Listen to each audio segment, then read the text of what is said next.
இருக்க மாட்டோம். நம்ம டெய்லியும் banking and SSC point of வியூல 5 கொஸ்டின்ஸ் கரண்ட் அஃபேர்ஸ்ல இருந்து பார்க்குறோம். இன்னைக்கு என்ன கொஸ்டின்ஸ் இருக்கு அப்படின்னு சொல்லி பார்ப்போம். First one, Asia Pacific Economic Cooperation Summit 2025 will be held அப்படின்னு சொல்லி கேட்டிருக்காங்க.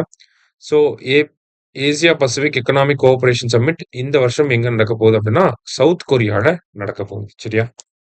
அடுத்தது, minimum support needed for removal of Supreme Court or High Court judge அப்படின்னு சொல்லி கேட்டிருக்காங்க. ஸோ ரீசெண்டாக பார்த்தீங்கன்னா யஷ்வந்த் வர்மா அவர் மேலே நிறைய கான்ட்ரவர்சி இருந்துச்சு, ஜட்ஜ் யஷ்வந்த் வர்மா மேலே. ஸோ அவரை வந்து இந்த மான்சூன் செஷனில் வந்து பார்த்தீங்கன்னா அவரை ரிமூவ் பண்ணுறதுக்கான ப்ரொசீஜர்ஸை வந்து ஸ்டார்ட் பண்ணியிருக்காங்க. ஸோ அந்த ப்ரொசீஜர் படி பார்க்குறப்ப நமக்கு ஜட்ஜஸ் என்கொயரி ஆக்ட் 1968 இருக்கு. Okay, judges enquiry act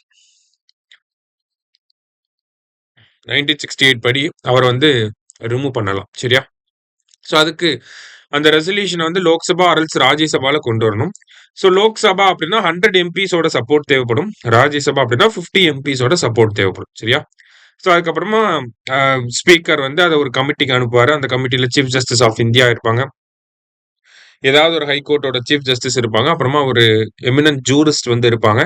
so அவர் வந்து கில்ட்டி அப்படின்னு சொல்லி அப்ஹோல்ட் பண்ணாங்கன்னா 2 ஹவுஸ்லயும் ஸ்பெஷல் மெஜாரிட்டியில பாஸ் ஆகி பிரசிடென்ட் வந்து அந்த யஷ்வந்த் வர்மா ஜட்ஜை வந்து ரிமூவ் பண்ணுவாங்க. சரியா? ஸோ இந்த கொஸ்டினை பொறுத்த வரைக்கும் போத் கரெக்ட் அப்படிங்கிறதா நமக்கு correct answer.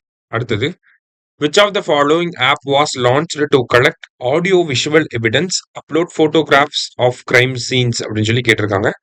So union home ministry block chain technology மூலியமா சாக்ஷியா அப்படிங்கிற ஆப்பை வந்து டிசைன் பண்ணியிருக்காங்க. ஸோ இந்த ஆப்ல வந்து பாத்தீங்கன்னா geo tag and time stamped போட்டோஸை வந்து அண்ட் தென் வீடியோஸ் வந்து நம்மளால அப்லோட் பண்ண முடியும். கிரைம் சீனோட போட்டோஸ் வீடியோஸ் எல்லாத்துலயுமே வந்து எந்த டைம்ல எடுத்திருக்காங்க, எந்த பிளேஸ்ல எடுத்திருக்காங்க அப்படிங்கிறத பதிவு பண்ண முடியும். சரிங்களா? அதான் geo tagged and time stamped photos அப்படின்னு சொல்லி சொல்றோம் அண்ட் வீடியோஸ். ஸோ அந்த ஆப் பேர் என்ன அப்படின்னு சொல்லி பார்த்தீங்கன்னா சாக்ஷியா. அடுத்தது, Jagdeep Dhankhar was India's 14th president of India. 11th August 2022ல இவர் வந்து வைஸ் பிரசிடென்டா வந்து வந்திருப்பாரு. ஸோ இவர் வந்து இந்தியாவோட 14th வைஸ் பிரசிடென்ட். ஸோ இவர் வந்து நேத்து அவரோட ரெசிக்னேஷன் லெட்டரை வந்து சப்மிட் பண்ணியிருக்காரு. சரியா? So next, the launch date of NISAR satellite அப்படின்னு சொல்லி கேட்டிருக்காங்க. ஸோ ஜூலை 30 தான் நம்மளோட நிசார் சேட்டலைட் வந்து லான்ச் பண்ண போறாங்க. ஜிஎஸ்எல்வி F-16ல இருந்து லான்ச் பண்ண போறாங்க. சரியா? ஸோ இன்னைக்கு 5 கொஸ்டின்ஸ் பார்த்துருக்கோம். தேங்க்யூ. சுரேஷ் IAS அகாடமி, வெற்றியின் முகவரி.